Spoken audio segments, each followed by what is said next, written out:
I'm deciding I'm going to listen to you, right? That's different than how people generally communicate, because usually when they communicate, they're doing something like, okay, we're going to have a conversation and I'm going to tell you why I'm right and I'll win if you agree.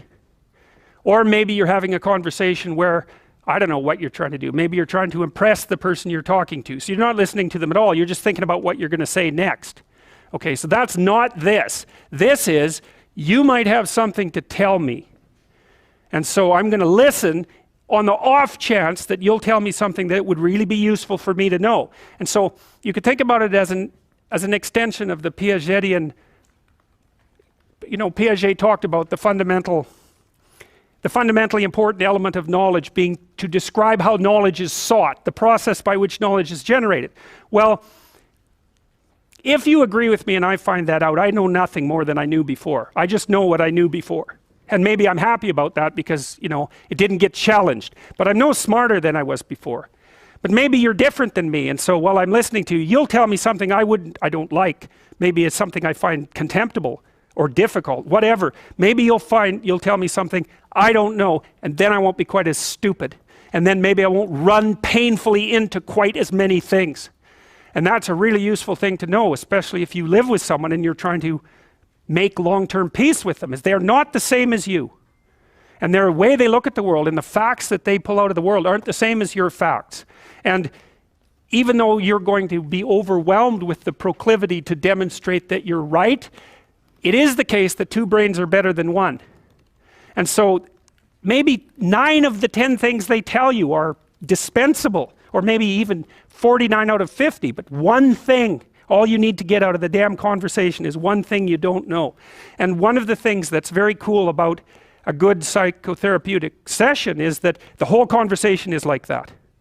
All you're doing is trying to express the truth of the situation as clearly as possible. That's it. And so now Roger's proposition, and I'll tell you why he derived it, was that if you have a conversation like that with someone, it will make both of you better. It'll make both of you psychologically healthier. So there's an implicit presupposition that the exchange of truth is curative. Well, that's a very cool idea. I mean, it's a very deep idea. I think it's the most profound idea. It's the idea upon which Western civilization, although not only Western civilization, is actually predicated. The idea that truth produces health. But for Rogers, that was the entire purpose of the Psychotherapeutic Alliance.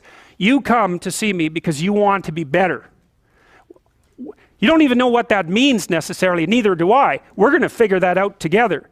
But you come and you say, look, things are not acceptable to me, and maybe there's something I could do about that. So that's the minimal precondition to engage in therapy. Something's wrong, you're willing to talk about it truthfully, and you want it to be better. Without that, the therapeutic relationship does not get off the ground. And so then you might ask, well, what relationships are therapeutic? And the answer to that would be, if you have a real relationship, it's therapeutic. If it isn't, what you have is not a relationship. God only knows what you have. You're a slave, they're a tyrant, you're both butting heads with one another. It's a primate dominance hierarchy dispute. Oh, I don't know, you're like two cats in a barrel, or two people with their hands around each other's throats. But what you have is not a relationship.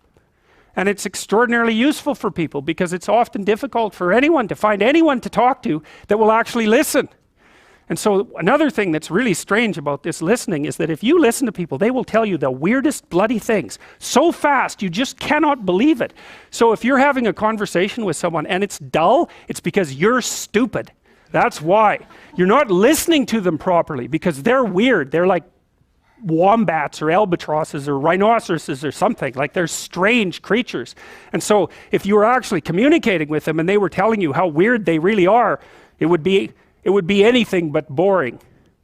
So, and you can ask questions. That's a really good way of listening. But, one of Roger's points is, well, you have to be oriented properly in order to listen. And the orientation has to be, look, what I want out of this conversation is that the place we both end up is better than the place we left. That's it.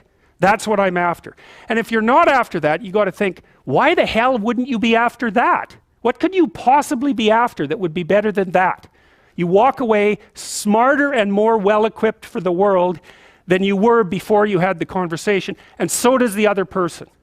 Well, maybe if you're bitter and resentful and angry and anxious and, you know, generally annoyed at the world, then that isn't what you want. You want the other person to walk away worse, and you too, because you're full of revenge. But, you know, you'll get what you want if you do that.